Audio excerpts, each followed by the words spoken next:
Hello friends, मैं श्रीकांत पौरा sir आप सभी का स्वागत करता हूं रोहित क्लासेस चैनल पर। आज का हमारा टॉपिक है पॉलीमर, हिंदी में बोले तो बहुलक। ठीक है, today's topic is polymer. Clear? अब इसको समझेंगे अपन पॉलीमर के बारे में। तो पॉलीमर जो है, पॉलीमर दो शब्दों से मिलकर बना हुआ। क्लियर? ये आपको दिखाई दे रहा है, ठीक है, समझ में आ रहा होगा। पॉलीमर दो शब्दों से मिलकर बना है, पॉली प्लस मर। क्लियर? इसको आप अलग अलग लिख लीजिए, पॉली प्लस मर। पॉलीमर का मतलब क्या होता है? बहुलक होता है। और पॉलीमर दो शब्दों से मिलकर बना हुआ है, पॉली प्लस मर। इतना क्लियर हुआ। पॉली का जो मतलब रहता है, पॉली का मीनिंग क्या है? पॉली का मीनिंग रहता है अनेक। इस पॉली की बात करें तो इसका मतलब क्या है? अनेक। और मर मीन्स क्या होता है? कोई भी एक इकाई भाग, कोई भी एक इकाई भाग की बात करते हैं, इकाई भाग की बात हो रही है। ठीक है, तो इसका मतलब बहुत सारे, ठीक है, बहुत सारे। पॉली का मतलब अनेक है, मर का मतलब इकाई है, मतलब कि बहुत सारे इकाई भाग मिलकर एक क्या बनाएंगे? चेन बनाएंगे। उसी को क्या बोलेंगे अपन? पॉलीमर बोलेंगे या फिर बहुलक बोलेंगे। इतनी बात क्लियर हो गई। बहुलक दो शब्दों से मिलकर बना है, पॉली प्लस मर। ठीक है, पॉली का मतलब है अनेक और मर का मतलब है किसी भी इकाई भाग से बात हो रही है। तो बहुत सारे जब इकाई भाग मिलेंगे तो एक क्या बन जाएगी? चेन बन जाएगी। उसी को क्या बोलेंगे? बहुलक बोलेंगे। क्लियर? अगर इसको एग्जाम्पल की बात करें इसमें तो क्या होता है? जैसे कि एक अपन ने अणु लिया, ठीक है, उसके बाद इसमें आप अणु ऐड करते जाओ। जब आप इसमें अणु ऐड करते जाओगे तो क्या बन जाएगा? एक चेन बन जाएगी। उसी को क्या बोलेंगे? बहुलक बोला जाता है। ठीक है, उसी को क्या बोलते हैं अपन? बहुलक बोलते हैं। और जब बहुत सारे अणु मिलते हैं तो किसका निर्माण होता है? तत्व, यौगिक। ये सारी चीजें हम समझ चुके हैं कि जब अणु मिलते हैं तो क्या बनते हैं? तत्व बनते हैं, यौगिक बनते हैं। और अणु किससे मिलके बनते हैं? दो परमाणुओं से मिलके बनते हैं। परमाणु प्रीवियस क्लास में हम समझ चुके हैं कि परमाणु क्या होता है? वह छोटा से छोटा कण जो कि अविभाज्य ना हो, उसके बाद उसमें और भी कोई टूट फूट ना हो। क्लियर? इतनी बात समझ में आ रही? ठीक, किसके बारे में? बहुलक के बारे में। अब समझने वाले हैं बहुलक जो है, बहुलक को दो कैटेगरी के हिसाब से बांटा गया है। एक तो बल के आधार पे और एक उत्पत्ति के आधार पे। किसके? अगर बात करें तो पहला तो उत्पत्ति के आधार पे और सेकंड बल के अकॉर्डिंग। दो हिसाब से अपन ने पॉलीमर को बांटा अलग अलग तरीके से। तो दोनों के बारे में समझेंगे कि दोनों के अंदर क्या क्या आता है। क्लियर? मैं इसको रफ कर देता हूं।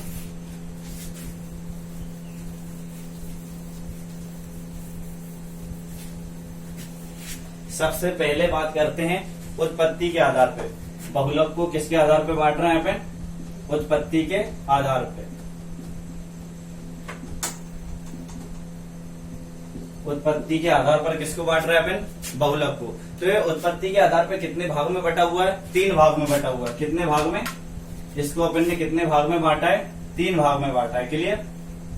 तीन भाग में बांटा है। तो पहला क्या है? प्राकृतिक बहुलक। प्राकृतिक बहुलक उत्पत्ति के आधार पर बांट रहे हैं अपन। पहला क्या है? प्राकृतिक बहुलक। सेकंड क्या है? अर्ध संश्लेषित बहुलक।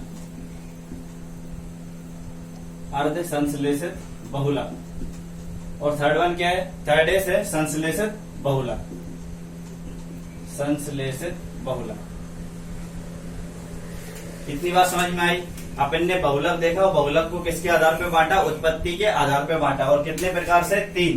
पहला प्राकृतिक बहुलक, अर्ध संश्लेषित बहुलक और संश्लेषित बहुलक। तीन हिसाब से बांट दिया। इसमें ज्यादातर इंपोर्टेंट क्या है या जहां से क्वेश्चंस बनते हैं इनके एग्जाम्पल से। ठीक है, किससे बनते हैं? इनके एग्जाम्पल से क्या बनते हैं? क्वेश्चन।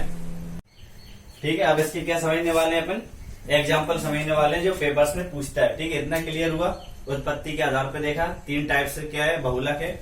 अब इसके एग्जाम्पल की बात करते हैं। प्राकृतिक बहुलक में कौन कौन से एग्जाम्पल्स आते हैं? ठीक है, सबसे पहला देखें स्टार्च। क्लियर? स्टार्च किसका उदाहरण है? प्राकृतिक बहुलक का। उसके बाद ग्लूकोज, स्टार्च हुआ, ग्लूकोज हुआ, सेलुलोज, स्टार्च होगा, ग्लूकोज होगा, सेलुलोज होगा। इसके बाद माल्टोस, यहीं पे लिख देता हूं मैं, माल्टोस और रबड़। क्या? रबड़। ये सभी किसके एग्जाम्पल है? ये है प्राकृतिक बहुलक के एग्जाम्पल है। ठीक है, अपन देख रहे हैं उत्पत्ति के आधार पे। पहला क्या है? प्राकृतिक, अर्ध संश्लेषित, संश्लेषित। ठीक है, प्राकृतिक बहुलक के एग्जाम्पल्स क्या है? स्टार्च, माल्टोस, ग्लूकोज, रबड़ और सेल्यूलोज, जिसमें ज्यादातर पेपर्स में क्या पूछता है, रबड़ के बारे में। तो अभी अपन आगे रबड़ के बारे में भी पढ़ेंगे। क्लियर। अब बात करते हैं अर्ध संश्लेषित बहुलक के। इसके एग्जांपल्स कौन से आते हैं, सेल्यूलोज एसीटेट, इसका एक ही एग्जांपल बहुत ज्यादा इंपॉर्टेंट है, सेल्यूलोज एसीटेट। ठीक है, एक बार पेपर्स में पूछा गया है कि सेल्यूलोज एसीटेट किसका एग्जांपल है, अर्ध संश्लेषित बहुलक का। अगर वो डीपली आपसे पूछता है तो आप बताओगे, ठीक है, कि अर्ध संश्लेषित का है, संश्लेषित का है या प्राकृतिक, या नॉर्मली तो फिर ज्यादातर क्वेश्चन रबड़ से बनते हैं। ठीक है, वो अपन को पता है रबड़ क्या है, पॉलीमर का एक उदाहरण है। क्लियर होगा। अब बात करते हैं संश्लेषित बहुलक की। संश्लेषित बहुलक में क्या आता है, सबसे पहला पीवीसी। क्लियर, पीवीसी आता है, पॉलीथीन आता है, पीवीसी, पॉलीथीन और बेकेलाइट, ये सभी किसके उदाहरण है, ये है संश्लेषित बहुलक के उदाहरण। इतना क्लियर होगा। एक बार फिर से देखते हैं। उत्पत्ति के आधार पर तीन तरह से, प्राकृतिक, अर्ध संश्लेषित और संश्लेषित। प्राकृतिक के उदाहरण के लिए स्टार्च, माल्टोस, ग्लूकोज, रबड़ और सेल्यूलोज। क्लियर। अर्ध संश्लेषित का सेल्यूलोज एसीटेट और संश्लेषित बहुलक का क्या है, पीवीसी, पॉलीथीन और बेकेलाइट। इतना क्लियर होगा। ये क्या है, एग्जाम्पल्स थे अकॉर्डिंग टू उत्पत्ति के आधार पे जो भी बहुलक है। इतनी बात क्लियर हो गई।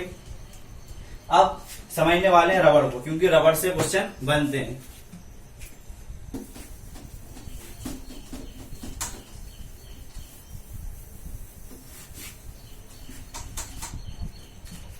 अब बात कर रहे हैं अपन रबड़ की।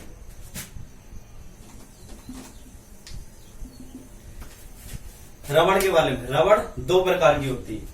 नॉर्मली कितने प्रकार की होती है, 2 टाइप्स की। ठीक है, जिसको पहले बोलते हैं प्राकृतिक रबड़। पहली कौन सी होती है, प्राकृतिक रबड़। पहली होती है प्राकृतिक रबड़, जिसे नेचुरल रबड़ बोला जाता है, और दूसरी संश्लेषित। क्लियर, संश्लेषित रबड़। एक तरह से बोलेंगे ये नेचुरल है और एक आर्टिफिशियल है। इतनी बात क्लियर हो गई। ये नेचुरल रबड़ है और एक आर्टिफिशियल रबड़ है। इतनी बात क्लियर हुई। रबड़ कितने टाइप्स की होती है, 2 टाइप्स की होती है। और जो प्राकृतिक रबड़ रहती है, नेचुरल जो रबड़ रहती है, उसी को क्या बोला जाता है, आइसोप्रीन। आइसोप्रीन जो नेचुरल रबड़ रहती है, उसी को क्या बोलते हैं, आइसोप्रीन बोलते हैं। इतनी बात क्लियर हो गई। रबड़ में समझ में आया। अब एक प्रोसेस बहुत ज्यादा पूछी जाती है पेपर्स में, बल्कनीकरण, या फिर इंग्लिश में बल्कनाइजेशन।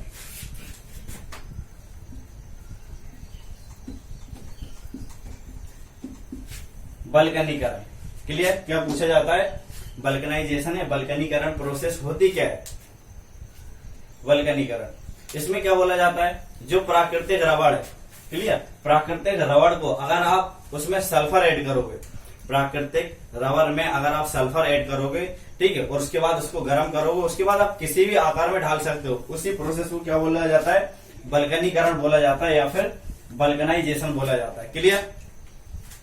प्राकृतिक रबड़ में सल्फर को ऐड करके गर्म करने की जो प्रोसेस रहती है, हीट करते हैं सल्फर मिलाने के बाद, उसी को बोला जाता है बल्कनीकरण या बल्कनाइजेशन। और जब आप सल्फर ऐड कर दोगे, उसके बाद आप किसी भी शेप में उसको ढाल सकते हो। किसको, रबड़ को। रबड़ को आप किसी भी शेप में ढाल सकते हो। और उस रबड़ से क्या क्या बनाया जा सकता है, जैसे कि दस्ताने।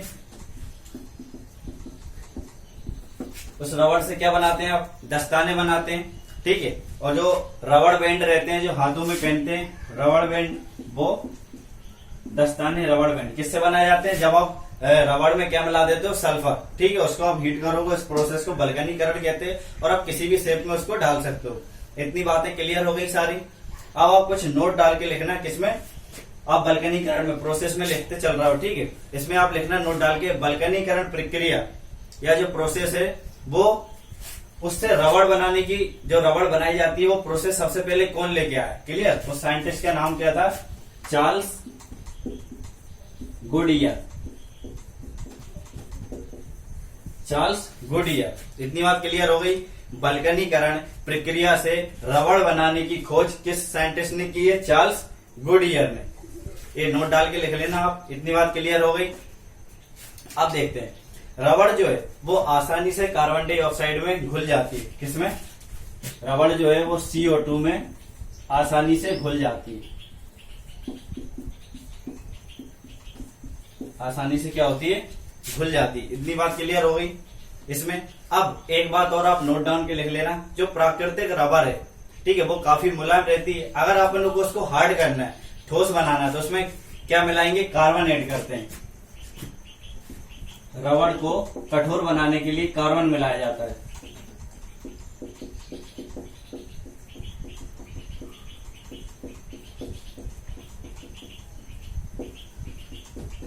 रबर को कठोर बनाने के लिए क्या मिलाते हैं, कार्बन मिलाते हैं। इतनी बात क्लियर हो गई। और वो CO2 में क्या होती है, आसानी से घुल जाती।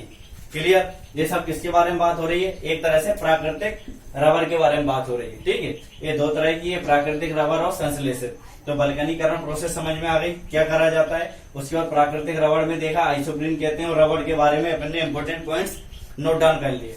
अब देखते हैं संश्लेषित रबर, जिसे आर्टिफिशियल रबर बोला जाता है। वो दो तरह की रहती है। ठीक है,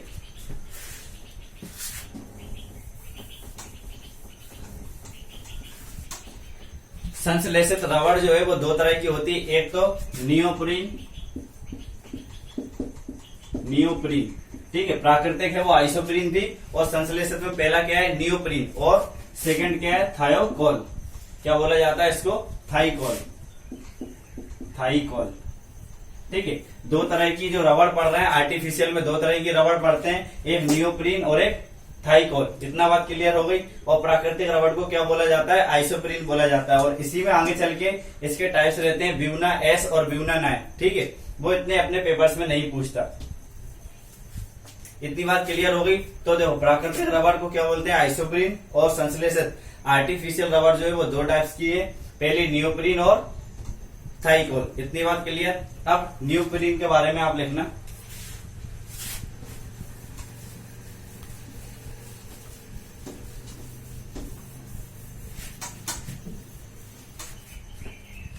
सबसे पहले नियोप्रीन।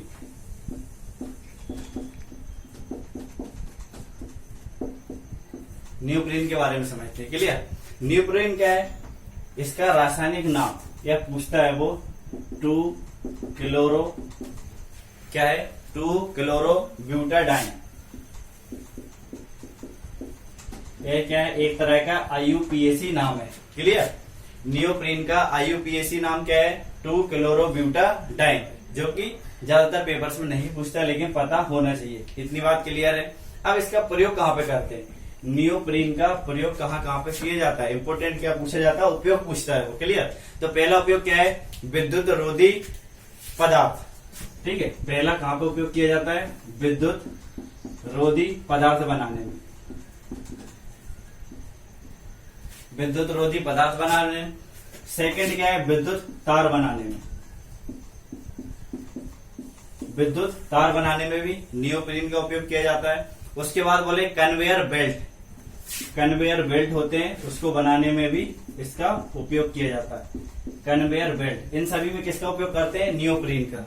इसका नियोप्रीन का। इतनी बात समझ में आ गई। IUPAC नाम क्या है, 2 क्लोरो ब्यूटाडाइन।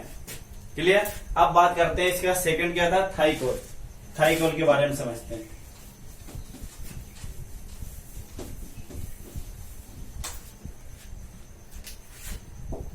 अब देखते हैं थाइकोल के बारे में।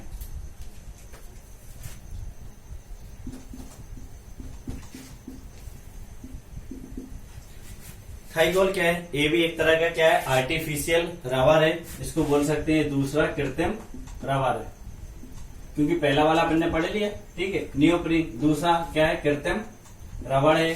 क्लियर हो गए। उसके बाद बात करें इसका उपयोग कहाँ पे करते हैं, जो खनिज तेल रहता है, मिनरल ऑयल्स रहता है, उसको लाने ले जाने में जो पाइप यूज करते हैं, उसको बनाने में थाइकोल का प्रयोग किया जाता है। क्लियर। इसमें आप बहुत इंपॉर्टेंट है, इसे तो आप स्टार डाल के लिख लेना, खनिज तेल को ले जाने वाले पाइप बनाने में, पाइप बनाने में जिसका प्रयोग किया जाता है, थाइकोल का प्रयोग किया जाता है। इतनी बात समझ में आ गई।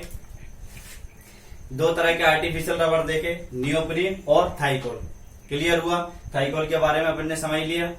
ठीक है। अब क्या होता है, थाइकोल के बारे में एक पॉइंट डाल के लिख लेना।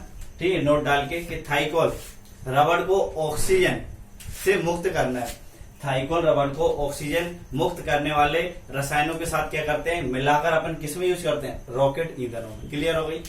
थाइकोल को ऑक्सीजन मुक्त, ठीक है, करने के लिए कुछ रसायन मिलाते हैं और मिलाने के बाद उसको कहां पे यूज करते हैं अपन, इसको यूज किया जाता है रॉकेट ईंधनों में। क्लियर, रॉकेट ईंधनों में इसका प्रयोग किया जाता है।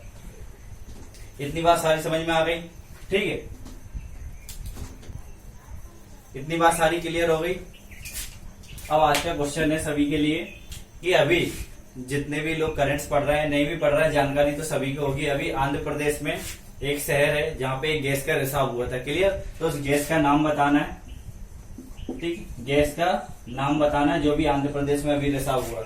और सेकंड क्वेश्चन ये बताना है कि जो रबड़ है, अगर रबड़ को कठोर बनाना है तो उसमें क्या ऐड करेंगे। क्लियर, कठोर बनाना है रबड़ को तो अपन क्या उसमें ऐड करेंगे। 2 क्वेश्चंस के आपको जवाब देने हैं कमेंट्स में। अगर वीडियो आपको अच्छा लग रहा हो तो लाइक करें, शेयर करें, सब्सक्राइब करें और कमेंट्स में जरूर बताएं जो पूछा जा रहा है। और जो भी आपको कुछ डाउट्स है वो आप कमेंट्स में पूछ सकते हैं, आपके डाउट्स क्लियर कर दिए जाएंगे। Thank you.